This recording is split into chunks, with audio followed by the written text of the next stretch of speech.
पुस्तक का नाम गायत्री की 24 शिक्षाएं। लेखक पंडित श्री राम शर्मा आचार्य। ऑडियो 2। या शब्द यथेच्छति नरस्तस्वनः सदान्यभ्यस्ता तथा चरित नम्रः शिष्टा कृतज्ञश्च सत्यसहायवान भवेत्। अर्थात मनुष्य दूसरों के साथ उस प्रकार का आचरण करे जैसा वह दूसरों द्वारा चाहता है और उसे नम्र, शिष्ट, कृतज्ञ और सच्चाई के साथ सहयोग की भावना वाला होना चाहिए। दूसरों के साथ कैसा व्यवहार करना चाहिए, उसकी कसौटी यह है कि हम दूसरों से जैसा व्यवहार अपने लिए चाहते हैं वैसा ही आचरण स्वयं भी दूसरों के साथ करें। दुनिया कुएं की आवाज़ की तरह है। कुएं में मुंह करके जैसी वाणी हम बोलेंगे बदले में वैसे ही प्रतिध्वनि दूसरी ओर से आएगी।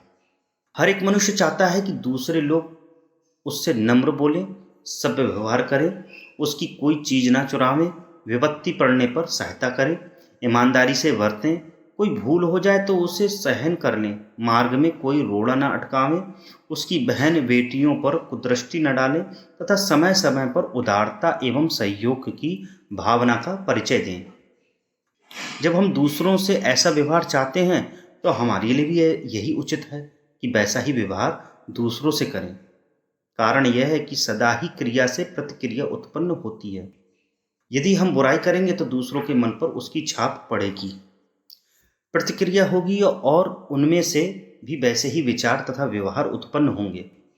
यदि यह बुरी श्रृंखला चल पड़ी तो अपने लिए तथा अन्यों के लिए उसका बुरा प्रतिफल होगा, और अगर यह श्रृंखला अच्छी चली तो उससे पारस्परिक सहयोग, प्रेम, सद्व्यवहार तथा सद्भावों की प्रतिक्रिया होगी जो अपने लिए ही नहीं अन्यों के लिए भी सुखकर होती है।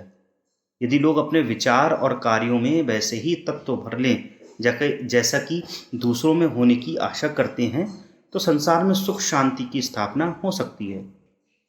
गायत्री का अंतिम अक्षर या शास्त्रों की आत्मनः प्रतिकूलानि परेशाना समाचरित उक्ति का उद्घोष करता है। इसे क्रियात्मक रूप में लाना गायत्री शिक्षा की और एक महत्वपूर्ण कदम बढ़ाना है। भाषा भवोद्विग्नमना नैव हृदयंगम परित्यज कुरु सर्वास्वस्थासु शांतम संतुलितम मनः। अर्थात मानसिक उत्तेजना को छोड़ दो, सभी आवश्यकताओं में मन को शांत और संतुलित रखो। शरीर में उष्णता की मात्रा अधिक बढ़ जाना ज्वर कहलाता है और वह ज्वर अनेक दुष्परिणामों को पैदा कर सकता है। वैसे ही उद्वेग, आवेश, उत्तेजना, मद, आतुरता आदि लक्षण मानसिक ज्वर के हैं। आवेश का अंधड़ तूफान जिस समय मन में आता है उस समय ज्ञान, विचार, विवेक सबका लोप हो जाता है और उस सन्निपात से ग्रस्त व्यक्ति अंड बंड बातें बकता है, ना करने लायक अस्त व्यस्त क्रियाएं करता है। यह स्थिति मानव जीवन में सर्वथा अवांछनीय है। विपत्ति पड़ने पर लोग चिंता, शोक, निराशा, भय, घबराहट, क्रोध, कायरता आदि विषादात्मक आवेश से ग्रस्त हो जाते हैं और संपत्ति बढ़ने पर अहंकार, मद, मत्सर, अति हर्ष, अमर्यादा, नास्तिकता, अतिभोग, ईर्ष्या, द्वेष आदि विध्वंसक उत्तेजनाओं में फंस जाते हैं। कई बार लोभ और भोग का आकर्षण उन्हें इतना लुभा देता है कि वे आंखें रहते हुए भी अंधे हो जाते हैं। इन तीनों स्थितियों में मनुष्य का होश हवास दुरुस्त नहीं रहता। देखने में वह स्वस्थ और भला चंगा दिखता है, पर वस्तुतः उसकी आंतरिक स्थिति पागलों, बालकों, रोगियों तथा उन्मत्तों जैसी हो जाती है। ऐसी स्थिति मनुष्य के लिए विपत्ति, त्रास, अनिष्ट और अनर्थ के अतिरिक्त और कुछ उत्पन्न नहीं कर सकती। इसलिए गायत्री के भू शब्द का संदेश है कि इन आवेशों और उत्तेजनाओं से बचो, दूरदर्शिता, विवेक, शांति, स्थिरता से काम लो। बदली की छाया की तरह रोज घटित होती रहने वाली रंग बिरंगी घटनाओं से अपनी आंतरिक शांति को नष्ट न होने दो। मस्तिष्क को स्वस्थ रखो, चित्त को शांत रहने दो। आवेश की उत्तेजना से नहीं, विवेक और दूरदर्शिता के आधार पर अपनी विचारधारा और कार्यप्रणाली को चलाओ। गो शब्द गोप्या सुया मनोवृत्तिनार्स हर्षु नरो भवेद स्थिति मनस्यः संवीक्ष्य तदनुरूपताम चरेत। अर्थात अपने मनोभावों को नहीं छिपाना चाहिए। मनुष्य को असहिष्णु नहीं होना चाहिए। दूसरों की स्थिति को देखकर उसके अनुसार आचरण करें। अपने मनोभाव और मनोवृत्तियों को छिपाना छल, कपट और पाप है। जैसे भीतर है वैसा ही बाहर प्रकट कर दिया जाए तो वह पाप निवृत्ति को सबसे बड़ा राजमार्ग है। स्पष्ट कहने वाले, खरी कहने वाले, जैसा पेट में है वैसा मुंह से कहने वाले लोग चाहे किसी को कितने ही बुरे क्यों ना लगें, पर वे ईश्वर के आगे, आत्मा के आगे अपराधी नहीं ठहरते। जो आत्मा पर असत्य का आवरण चढ़ाते रहते हैं वे एक प्रकार के आत्महत्यारे हैं। कोई व्यक्ति यदि अधिक रहस्यवादी हो, अधिक अपराधी कार्य करता हो, तो भी वह अपने कुछ ऐसे आत्मीय जन, विश्वासी जीव अवश्य रखना चाहता है जिनके आगे अपने सब रहस्य प्रकट करके मन हल्का कर लिया करे। ऐसे आत्मीय मित्र और गुरुजन हर मनुष्य को नियुक्त कर लेने चाहिए। प्रत्येक मनुष्य का दृष्टिकोण, विचार, अनुभव, अभ्यास, ज्ञान, स्वार्थ, रुचि एवं संस्कार विभिन्न होते हैं, इसलिए सबका सोचना एक प्रकार का नहीं हो सकता। इस तथ्य को समझते हुए दूसरों के प्रति सहिष्णु होना चाहिए। अपने से किसी भी अंश में मतभेद रखने वाले को मूर्ख, अज्ञानी, दुराग्रही या विरोधी मान लेना उचित नहीं। ऐसी असहिष्णुता झगड़ों की जड़ है। एक दूसरे के दृष्टिकोण के अंतर को समझते हुए यथासंभव समझौते का मार्ग निकालना चाहिए। फिर भी जो मतभेद रह जाएं उसे पीछे धीरे धीरे सुलझते रहने के लिए छोड़ देना चाहिए। संसार में सभी प्रकृति के मनुष्य हैं, मूर्ख, विद्वान, रोगी, स्वस्थ, पापी, पुण्यात्मा, कायर, वीर, कटुवादी, नम्र, चोर, ईमानदार, निंदनीय, आदरास्पद, स्वस्थ धर्मी, विधर्मी, दयापात्र, दंडनीय, शुष्क, सरस, भोगी, त्यागी आदि परस्पर विरोधी स्थितियों के मनुष्य भरे पड़े हैं। उनकी स्थिति को देखकर तदनुसार उनसे भाषण, व्यवहार, सहयोग करें। उनकी स्थिति के आधार पर ही उनके लिए शक्ति सलाह दें। सबसे एक समान व्यवहार नहीं हो सकता और न सब एक मार्ग पर चल सकते हैं। यह सब बातें गो शब्द में सिखाता है। दे शब्द दयानी स्वशे पुंसाम स्वेन्द्रियाया इखलानानि वै असंयतानि खादंत नतानि स्वामिनम। अर्थात मनुष्य को अपनी संपूर्ण इंद्रियां अपने वश में करनी चाहिए। यह असंयत इंद्रियां स्वामी को खा जाती हैं। इंद्रियां आत्मा के औजार हैं, घोड़े हैं, सेवक हैं। परमात्मा ने इन्हें इसलिए प्रदान किया है कि उनकी सहायता से आत्मा की आवश्यकता पूरी हो और सुख मिले। सभी इंद्रियां बड़ी उपयोगी हैं। सभी का कार्य जीव को उत्कर्ष एवं आनंद प्रदान करना है। यदि उनका सदुपयोग हो तो क्षण क्षण पर मानव जीवन का मधुर रस चखता हुआ प्राणी अपने भाग्य को सराहता रहेगा। किसी इंद्रिय का भोग पाप नहीं है। सच तो यह है कि अंतःकरण की विविध क्षुधाओं को, तृष्णाओं को तृप्त करने का इंद्रियां एक माध्यम है। जैसे पेट की भूख प्यास को न बुझाने से शरीर का संतुलन बिगड़ जाता है, वैसे ही सूक्ष्म शरीर की क्षुधाएं उचित रीति से तृप्त न की जाती रहें तो आंतरिक क्षेत्र का संतुलन बिगड़ जाता है और अनेक मानसिक रोग उठ खड़े होते हैं। इंद्रिय भोगों की जगह जगह निंदा की जाती है और वासनाओं को दमन करने का उपदेश दिया जाता है। उसका वास्तविक तात्पर्य यह है कि अनियंत्रित इंद्रियां स्वाभाविक एवं आवश्यक मर्यादा का उल्लंघन करके इतनी स्वेच्छाचारी एवं चटुरी हो जाती हैं कि वे स्वास्थ्य और धर्म के लिए संकट उत्पन्न करके भी मनमानी करती हैं। आजकल अधिकांश मनुष्य इसी प्रकार के इंद्रिय गुलाम हैं। वे अपनी वासना पर काबू नहीं रख सकते। बेकाबू हुई वासना अपने स्वामी को खा जाती है। गायत्री का दे शब्द आत्मनियंत्रण का उपदेश देता है। इंद्रियों पर हमारा काबू हो, वे अपनी मनमानी करके हमें चाहें जब चाहें जिधर को घसीट ना सकें, बल्कि हम जब आवश्यकता अनुभव करें तब उचित आंतरिक भूख बुझाने के लिए उनका प्रयोग कर सकें। यही इंद्रिय निग्रह है। निग्रहित इंद्रियों से बढ़कर मनुष्य का सच्चा मित्र तथा अनियंत्रित इंद्रियों से बढ़कर शत्रु और कोई नहीं है।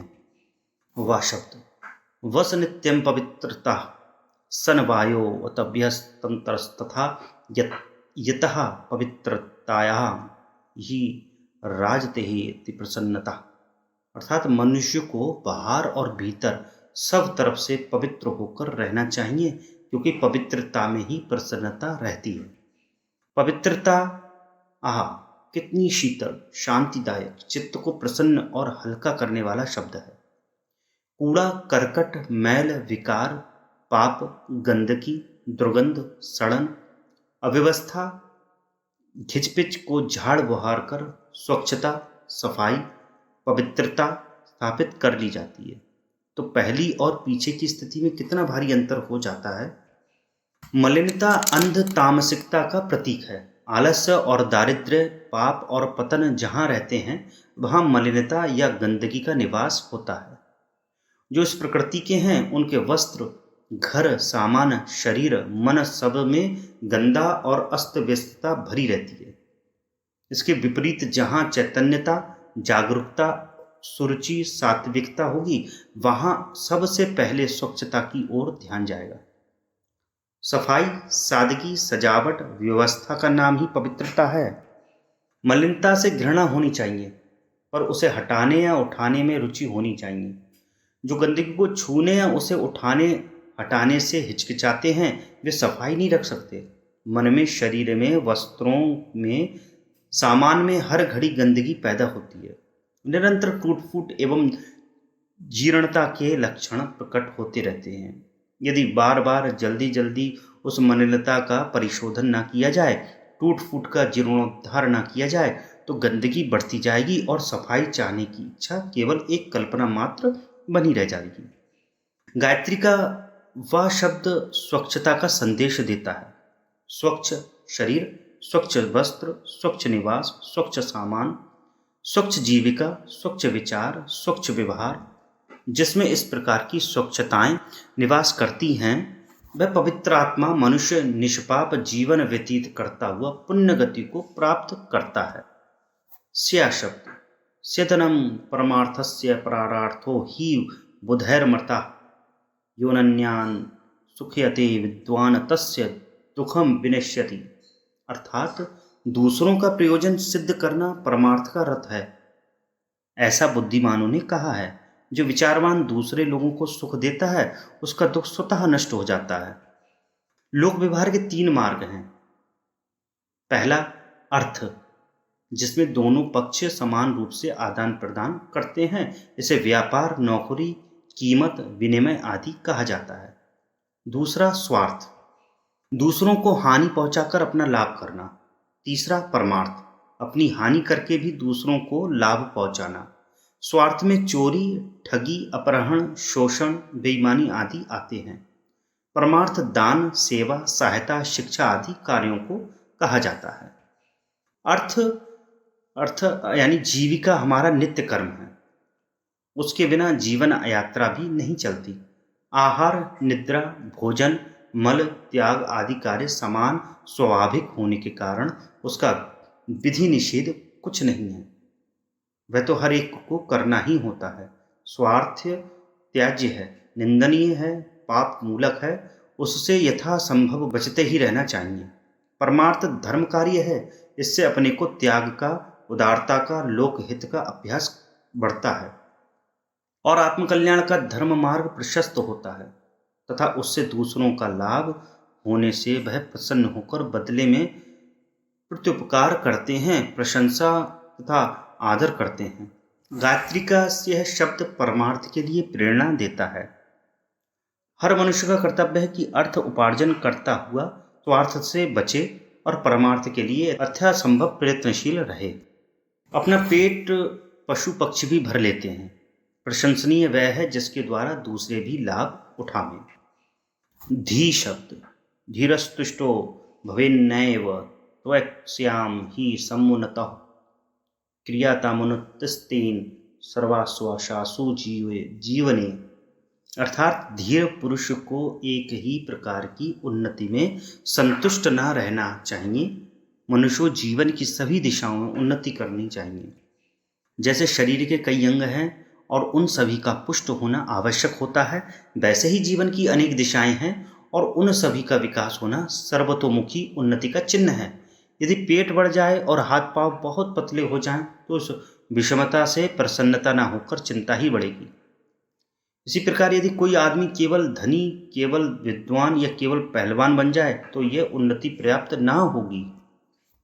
वह पहलवान किस काम का जो दाने दाने को मोहताज हो, वह विद्वान किस काम का जो रोगों से ग्रस्त रहता हो, वह धनी किस काम का जिसके पास ना विद्या ना तंदुरुस्ती। केवल एक ही दिशा में उन्नति के लिए अत्यधिक प्रयत्न करना और अन्य दिशाओं की उपेक्षा करना, उनकी ओर से उदासीन रहना उचित नहीं। वैसे पूर्व पश्चिम, उत्तर दक्षिण, ईशान, वायव्य, नैऋत्य, आग्नेय 8 दिशाएं हैं। वैसे ही जीवन की भी 8 दिशाएं हैं, 8 बल हैं। पहला स्वास्थ्य बल, दूसरा विद्या बल, तीसरा धन बल, चौथा मित्र बल, पांचवा प्रतिष्ठा बल, छठा चातुर्य बल, सातवां साहस बल और 8वां आत्मबल। इन 8 का यथोचित मात्रा में संचय होना चाहिए। जैसे किसान खेत को सब ओर से रखाता है, जैसे चतुर सेनापति युद्ध क्षेत्र के सब मोर्चों की रक्षा करता है, वैसे ही जीवन युद्ध के ये 8 मोर्चे सावधानी के साथ ठीक रखे जाते हैं और ठीक रखने चाहिए। जिधर भी भूल रखी जाएगी उधर से ही शत्रु का आक्रमण होने और परास्त होने का भय रहेगा। गायत्री का धी शब्द हमें सजग करता है कि 8 बल बढ़ाओ, 8 मोर्चों पर सजग रहो, अष्टभुजी दुर्गा की उपासना करो, 8 दिशाओं की रखवाली करो, तभी सर्वांगीण उन्नति को हो सकेगी। सर्वांगीण उन्नति ही स्वस्थ उन्नति है, अन्यथा किसी एक अंग को बढ़ा लेना और अन्यों को दुर्बल रखना कोई बुद्धिमानी बात नहीं है। माश महेश्वरस्य विज्ञान नियमन्याय संयुतान तस्य संतान चा स्वीकुर्वन् कर्मणा तमुपासियेत। अर्थात परमात्मा के न्यायपूर्ण नियमों को समझकर और उसकी सत्ता को स्वीकार करते हुए कर्म से उस परमात्मा की उपासना करें। परमात्मा के नियम न्यायपूर्ण हैं। सृष्टि में उसके प्रधान कार्य 2 ही हैं, एक संसार को नियमबद्ध रखना, दूसरा कर्मों का न्यायानुकूल फल देना। इन दोनों ईश्वरीय प्रधान कार्यों को समझकर जो अपने को नियमानुसार बनाता है, प्रकृति के कठोर नियमों को ध्यान में रखता है, सामाजिक, राजकीय, धार्मिक, लोकहितकारी कानूनों कायदों को मानता है, वह एक प्रकार से ईश्वर को प्रसन्न करने का प्रयत्न करता है।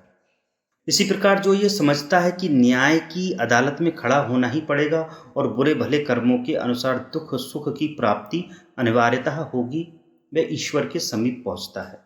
काम करने पर ही उसकी उजरत, मजदूरी मिलती है। जो पसीना बहाएगा, परिश्रम करेगा, पुरुषार्थ, उद्योग और चतुरता का परिचय देगा, उससे उसके प्रयत्न के अनुसार साधन सामग्री में सफलता मिलेगी। परमात्मा की पूजा उपासना की जितनी साधनाएं हैं, जितने कर्मकांड हैं, उनका तात्पर्य यही है कि साधना परमात्मा के अस्तित्व पर, उसकी सर्वज्ञता और सर्वव्यापकता पर विश्वास करें। यह विश्वास जितना ही दृढ़ होगा उतना ही उसे परमात्मा का नियम और न्याय स्मरण रहेगा। इन दोनों की कठोरता और निश्चयता पर विश्वास होना सतमार्ग पर चलने की प्रेरणा का प्रधान हेतु है। जो समझता है कि जल्दी या देर सवेर में, तुरंत या विलंब से कर्म का फल मिले बिना नहीं रह सकता, वह आलसी या कुकर्मी नहीं हो सकता। जो आलस और कुकर्म से जितना ही बचता है वह ईश्वर का उतना ही बड़ा भक्त है। गायत्री का माँ अक्षर ईश्वर उपासना के रहस्य का स्पष्टीकरण करता है और बताता है कि ईश्वरीय नियम एवं न्याय का ध्यान रखते हुए हम सतपथ पर चलें।